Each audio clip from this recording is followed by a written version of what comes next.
So we will go over that again since I was just in my mime mode, no sound. So we will go through the updates. There were 3 more updates to release on September 30th. Update number 8, we did cover these in some of the trainings. Food package update. This is just a reminder, there will be a helicopter extending into hanging over your home area, as well as a helicopter on your far end. This helicopter will have a food package. Sorry, Vicki. You did go through some of these You're hanging there before. Update number 8 says food package update. You may not remove the food package from the helicopter by hand. So the kids cannot just reach over here and grab that food package off. Okay.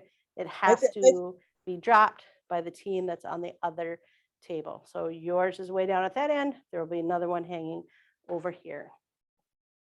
Update number 9, the cargo plane clarification.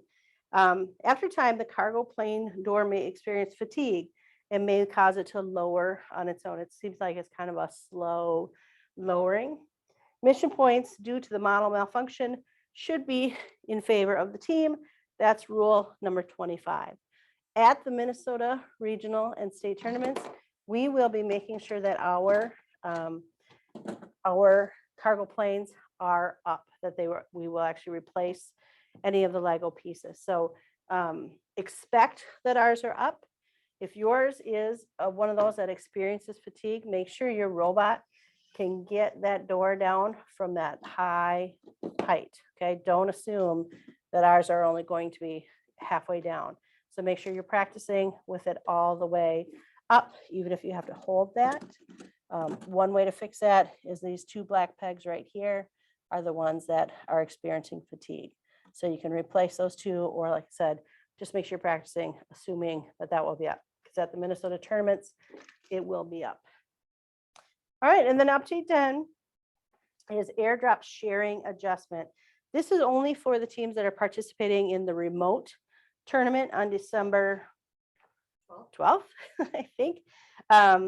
If you are the only team in a match, you will begin with the food package completely in your home. So we're going to assume that the person on the other side would have dropped their food package. Okay. At our regionals and our state, you will always have someone on the other side from you. So we don't have to worry about that. But at the remote tournament, you'll just pretend that there isn't. If at any point during the match, your robot interacts with the airdrop model, that's the helicopter down on that end, Vicki. So if your robot interacts with that, it switches that yellow lever. Your team will get the 20 points for having released the food package, and then you'll get the 10 points for both teams. So the assumption is if you do that one, the imaginary team over here would have done it as well, and then you would get that food package to the point. So basically in that remote tournament, if you are doing that mission, you'll get those bonus 10 points. And again, that's only if you don't have a team participating on the field again across from you. And at the regional tournaments, you will have a person over there. The questions we received. One question is, can objects/cargo legally go across the black line across the west part of the mat? So my assumption is they're talking about this black line, which divides you between home and the mat.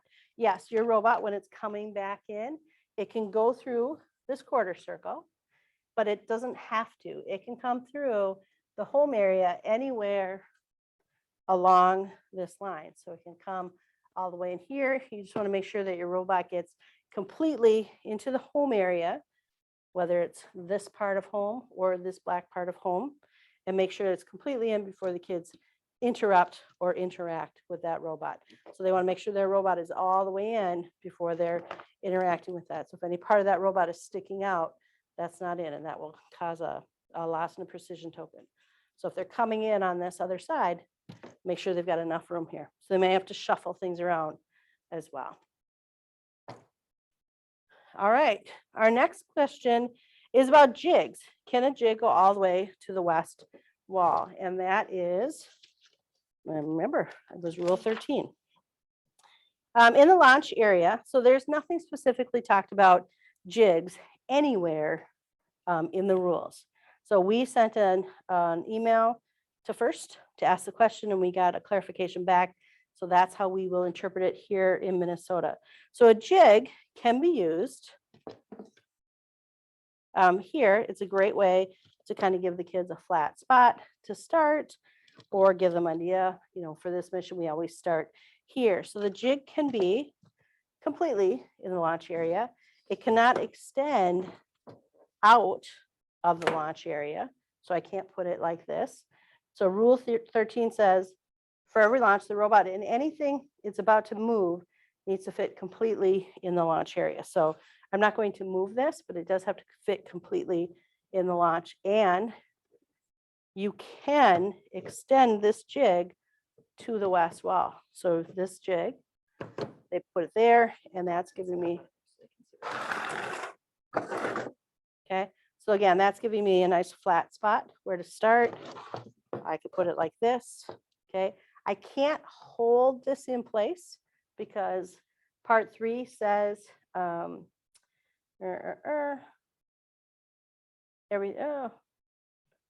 launch, it says anything that I'm about to launch needs to be, the robot and everything is about to move. You are not holding anything from moving, including motor torque. And that is under rule 14 for launching. So I can't hold this down, but that jig can extend to the south, to the west wall. Okay. Now, what you have to keep in mind is if you want this jig, it has to fit completely in that small inspection area to get the points. Now this one, all I have to do is flip it on its side, and that's going to fit in there just fine. Okay, because it's lower than that 12 inches. But yes, you can use a jig, and the jig can extend. This one is extending into the launch area a little bit, and it's extended to that west wall. Cheryl, do we have any questions on that? Okay. Someone wants to know if the robot eats the chicken. Is that a penalty? It's not a penalty. Wait, can I But ask, you're not going to get points for the chicken being can I ask a question on on the its jig? face Jen, upright in Jeannie, the we got a circle. question. Okay, I'm sorry. okay. On the jig, if it's, can you take it out after you launch your robot so that the robot has room to get back in? Cheryl, you have to repeat that for us. Oh, Cheryl, we can't hear it at all. Yeah, I know. I'm hoping she can repeat the question again because I have my speaker turned up. Sorry. Could you repeat Okay. the question again? Thank you. yes, if you put the jig so it's blocking a little bit of the home area, after you launch, can you take the jig out so there's room to get back in? Yes, yes, absolutely. So if the jig is blocking a little bit of the home area, once you have launched, this area, this quarter circle becomes home, and the kids can interact and set things up or move things out of there. So yep, if they are only using that for one, once that robot has gone on its way, they can move things out of here or bring in things that they'll do for their next mission. So this is kind of a staging area once that robot has gone and left the launch area. So yes, absolutely. Okay, thank you. That answers my. I have a clarification on the jig question. Okay. So you can move it so that it's out of the way, but you cannot take it off the table, correct? It has to stay within the home area? Yes, correct. It always has to stay in the home area. So if they only use it for once, they've got to find a place in home for that jig. So that is something that they want to practice, moving things around in home. Keep in mind, everything is going to stay in that home area, even if they don't use it. So make sure the kids are practicing, especially if they're not going to use something like this big wind turbine. Make sure that they're used to that being in home because it's going to be there. They can't take it off the table and set it aside. Any other questions? Not right now. Okay. Another question we have is, can chicken points be scored if the wind turbine blade is not attempted? Yes, absolutely. They are actually kind of two missions in one, basically. So it's large delivery. So if the turbine blade is touching only the blue holder and the mat or nothing else, okay, touching nothing else or touching the blue and the mat, that's 20 or 30 points. That is independent of the chicken. So if the chicken statue is upright, that's important because they say that specifically, with its base in its circle, partly in its circle is 5 points, completely in the circle is 10 points. So if you leave the chicken alone, don't ever touch the chicken, your team will get 10 points for that at the end of the match. Okay, and if you do something with the chicken and get it back in here, then you'll get those points. But he has to be upright and in its base in its circle. But those are independent missions, kind of mission 1, mission A and mission B, I guess, for mission 12, large delivery. And then this is kind of an interesting one. I've seen this a couple times and we got a question about it today. Mission 13, and Vicki, I'm going to have you zoom in on the bridge. So this is a pretty easy one to miss. There is a blue stopper peg, is what my kids called it, on this side of the bridge, the side with the latch. That blue stopper keeps the latch from going all the way, and it kind of forces it back into the latch position. And then the mission model is built a little bit different, that there's an extra spacer here and that. It's hard to tell because it's red. Okay, that spacer should be the part that's down so that when your truck goes over it, that'll push down and come back up. It's very easy to put the wrong side of the bridge on. Show the wrong side. Okay, so this side of the bridge does not have that blue spacer in it. And it's, I pulled up the directions today, it's a little bit tricky to see. So that blue stopper, and then make sure that this is set the right way. You can get this on upside down and backwards. And by just having that backwards, that latch is not going to work. Okay, so make sure it's this way. Look at the pictures. I believe it's pictures 18 and 25 in that mission build. Okay, so it should be doing that nice motion. All right. And Cheryl, those are the only questions we received, and we did the updates. Do we have any other questions that people want to ask? Okay.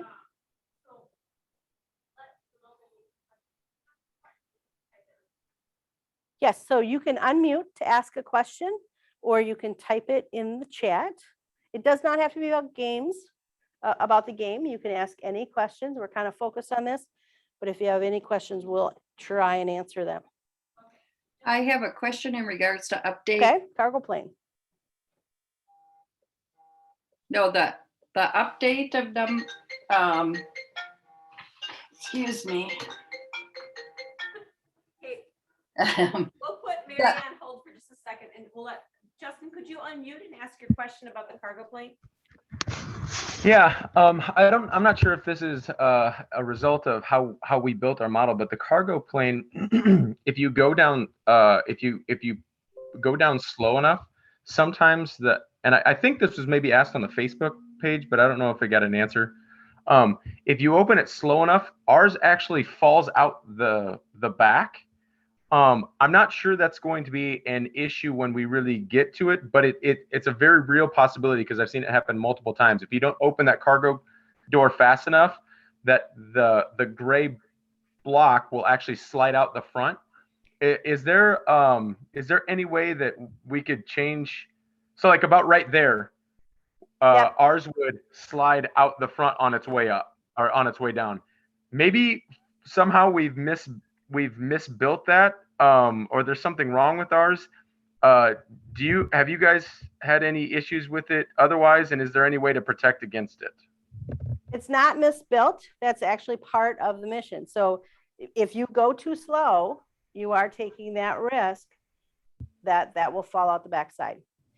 So Okay. It's probably a speed issue. So I would talk to the kids about, can they do that a little bit faster, more consistently? Because you're going to get a pretty inconsistent result with it falling out the back.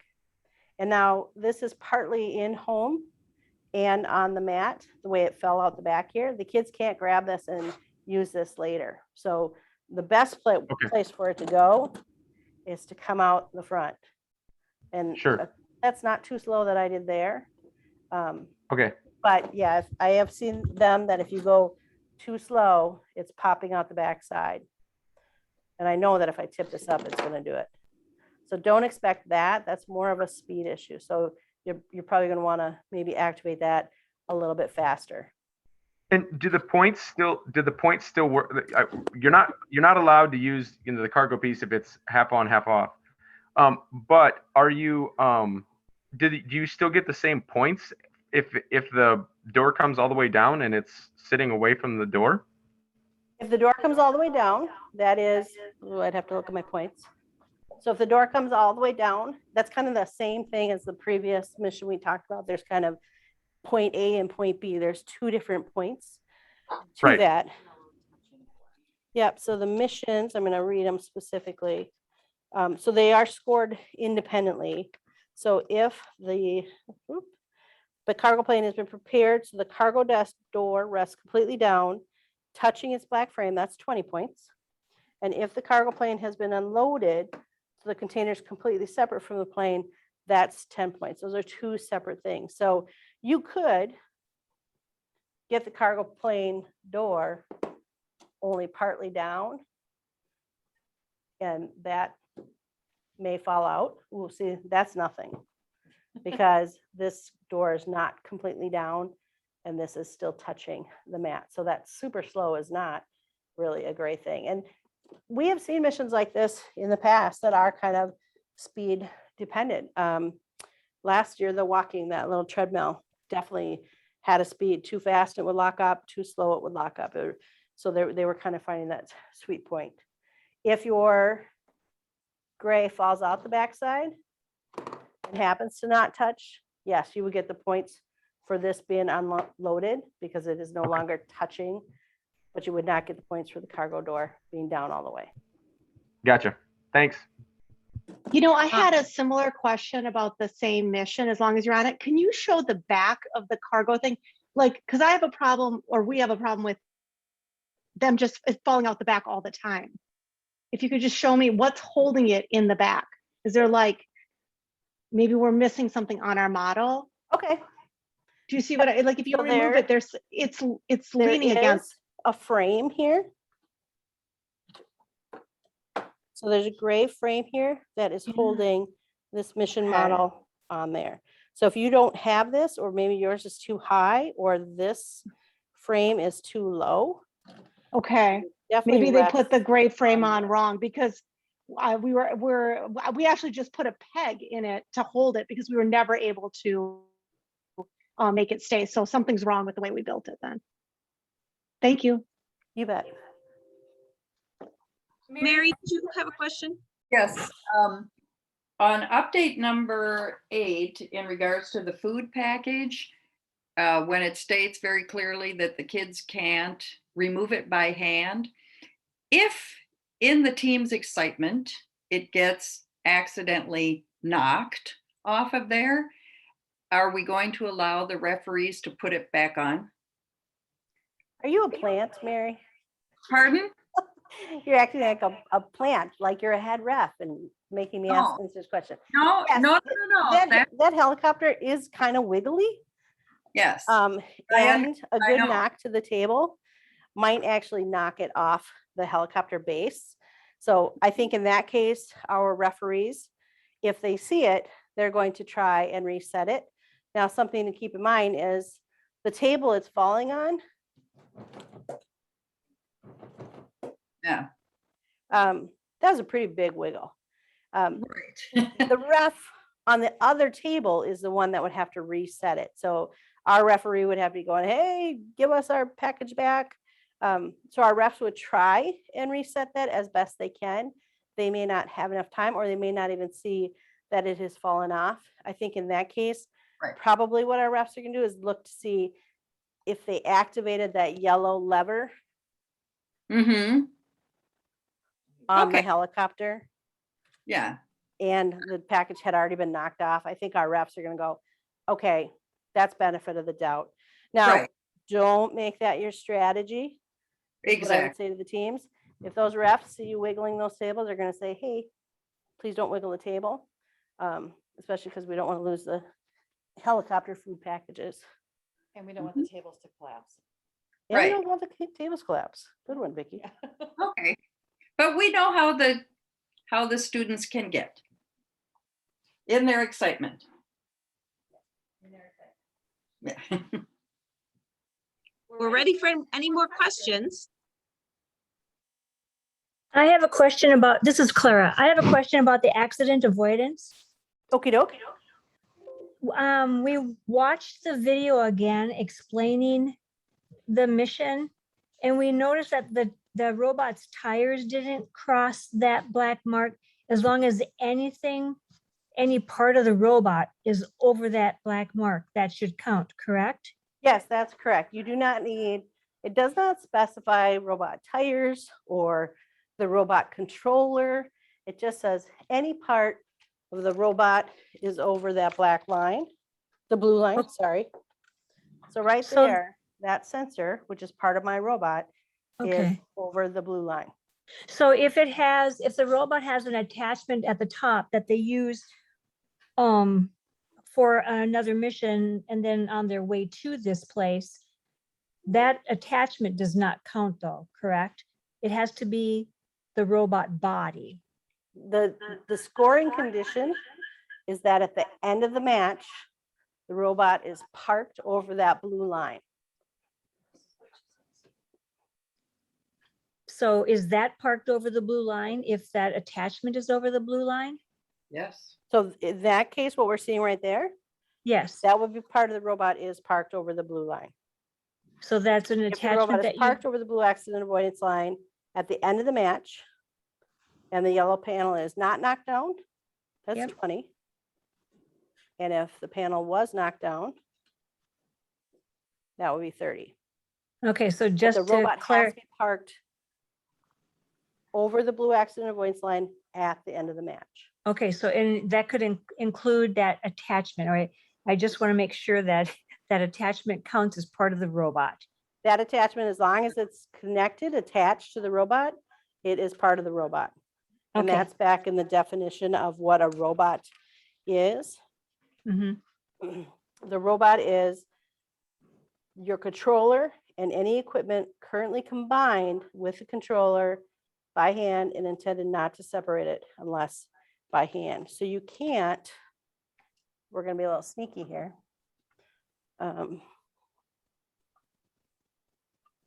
I cannot deliver like a container, put that over the box, over the blue line, and then leave. Okay, This container is part of my robot, as long as my robot is touching it, as long as it's connected. As soon as my robot is not connected, that's just equipment. That's not part of the robot anymore. okay, thank you. You bet.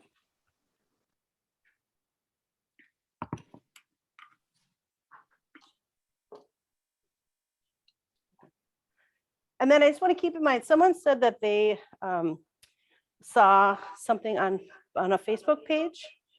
And just want to keep in mind that Facebook page, I think I know which one you're talking about, is not an official place to ask questions.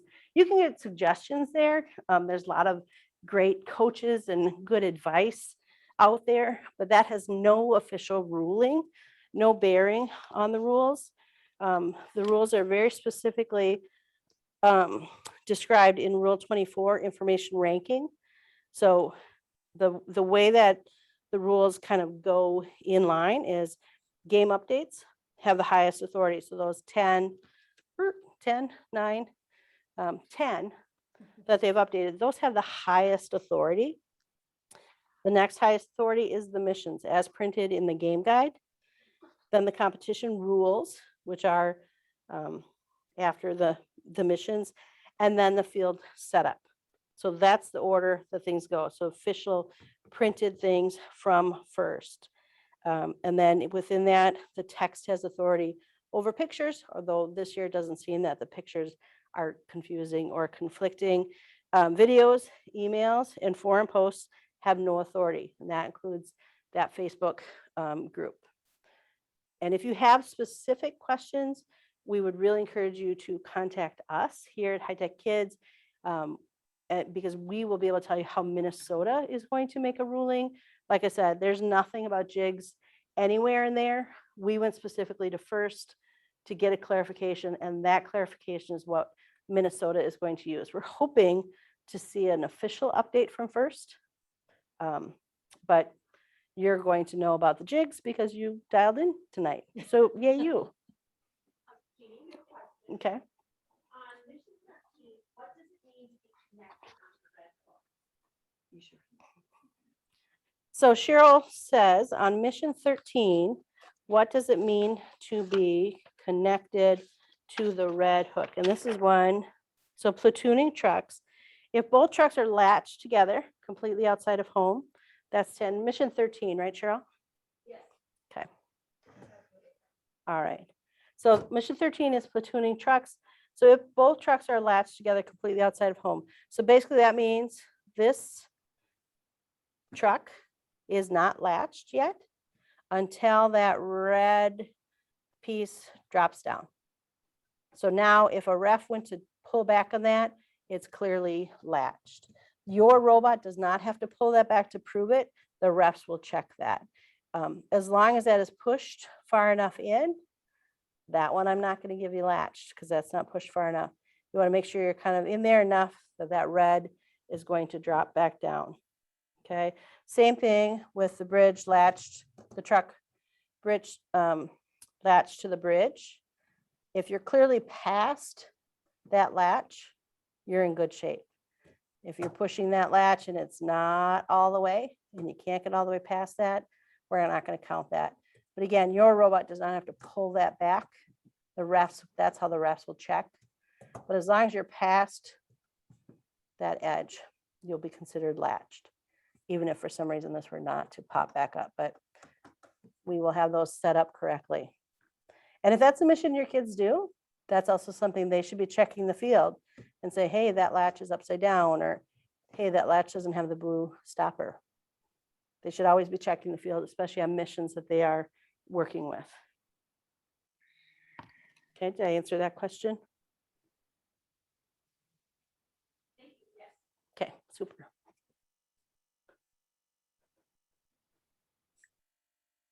And you're welcome to unmute too, if you'd rather ask the question that way.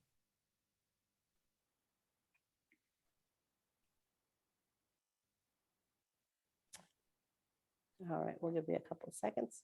And again, if you come up with any questions after tonight, or if you've kind of maybe gotten an answer somewhere else and you're like, ooh, maybe we should run that past Minnesota, then please send those to me. So Jeannie, JeANNIE at hightechkids.org.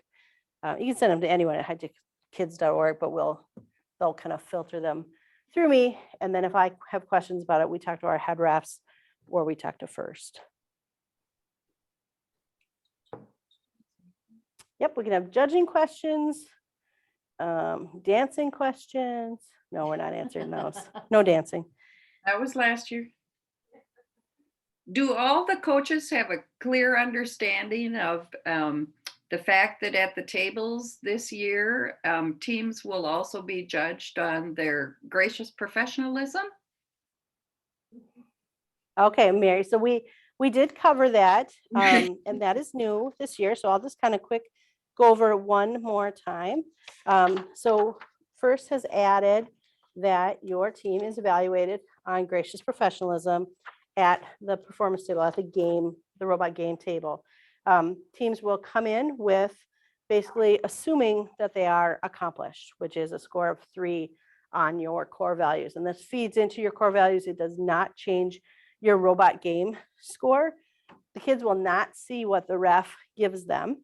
The kids will agree to their score prior to that. And then after they leave the table, if the ref feels the need to change that from a 3, either to a 4, which would be exceeds, or to a 2, which is developing, it would have to be something really amazing or really, really, oh, yikes, for that ref to move that score. The assumption is probably going to be that most of our teams are going to be in that accomplished area.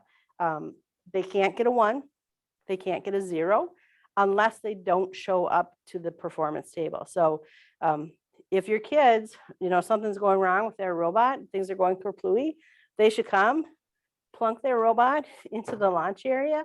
And even if they don't do anything, they don't do a single mission, they will actually score the chicken points. They will get all 6 precision tokens. Okay, because if they didn't touch their robot, they haven't done anything, they'll get those. So they will actually get points. And actually, if they fit in the small inspection area, they'll get the inspection points too. So even if something's going crazy wrong with your robot, come to the table. Or if something is going wrong, tell the head ref, because if you don't show up, we assume that your gracious professionalism goes to 0. But if you tell the head ref, hey, something's going on, we're not going to come to the table, the head ref will actually waive that and you'll go back to that score of a 3.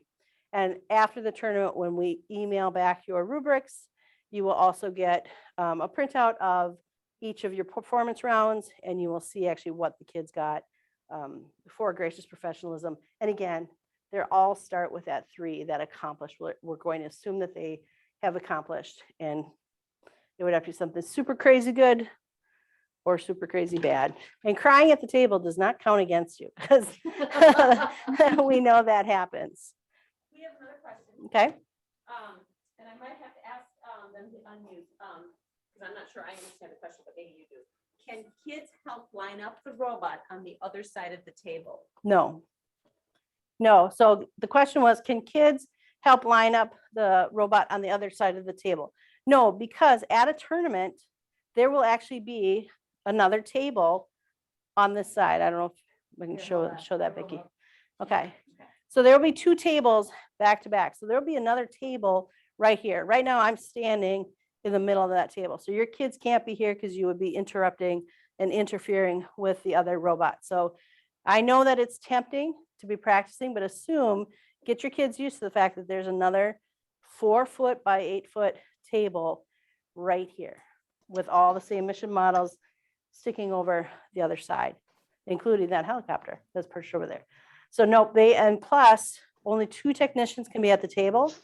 The rest of the team will actually have kind of a staging area for them, kind of behind or off to the side. And they'll have to kind of stay in that area. Not only do we do that in a normal year, but really it's to kind of keep the groups from crossing into each other this year, unfortunately. I guess what I meant was, like, if a kid is lining up their robot on the white staging area, if a kid's on the other side, to say, yes, it's straight, it's level. So Like, not where the other table's going to be, but on the far side. Nope, they can't go on the far side, because that's mainly where our ref is going to be. Our ref Okay. kind of moves back and forth. When we set the kids up for where their waiting area is, it is always on this side of the home. No. Your ref But- has never let Okay. us down there. But Jeannie, Mary Trandom. so pretend you're one of the technicians. And Okay. the other technician is standing on the east side of the table, where that hand is. Whose Yeah, hand where is? Vicky is. Where Vicky is. Is that what the coach is asking? I think that's what the coach is asking. And Yeah, I would say no, because they need to be over. We kind of give them an area to stand in. I would say yes.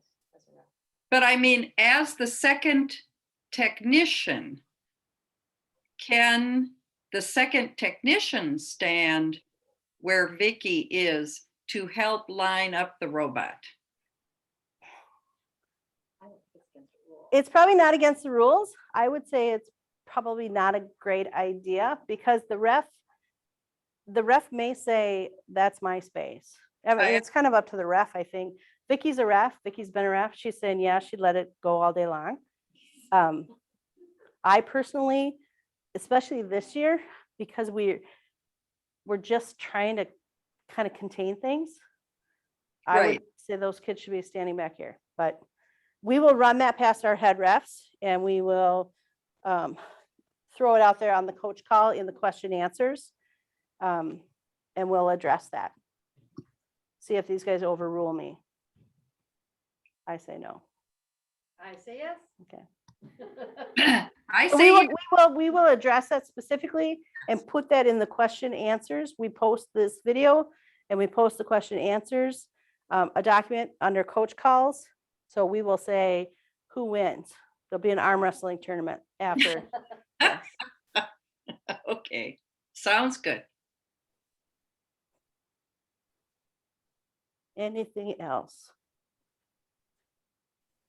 Not yet, but feel free to unmute if you would like to ask a question.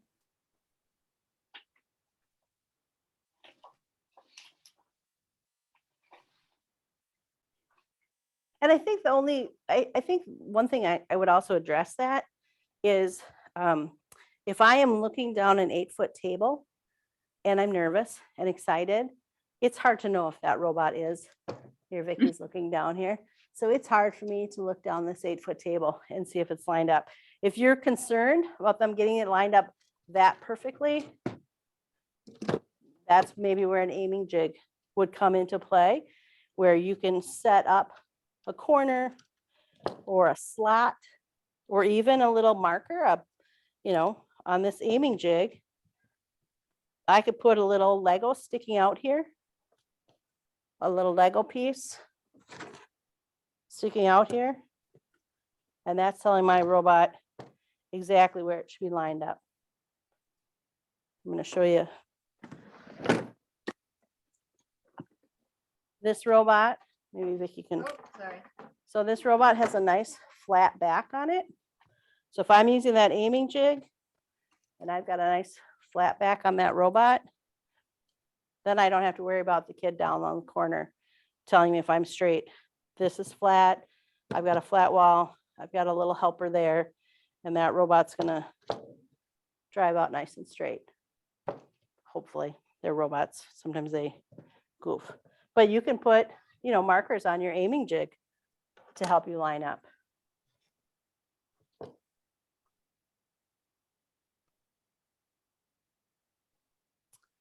All right, anything else? All right, if we don't have any other questions, we will actually stay online here for just a couple minutes. Maybe if you're shy and didn't want to ask in front of other people, that's fine. And then, like I said, we will put this recording and the question answers on the website. Not tomorrow. It takes us a day or two to get them out there. And then again, if you have any other questions, please email us. We would like to help you out. We want to give you the best experience we can, and we want those kids to have good success. So, all right. And then, Thank you all for coaching.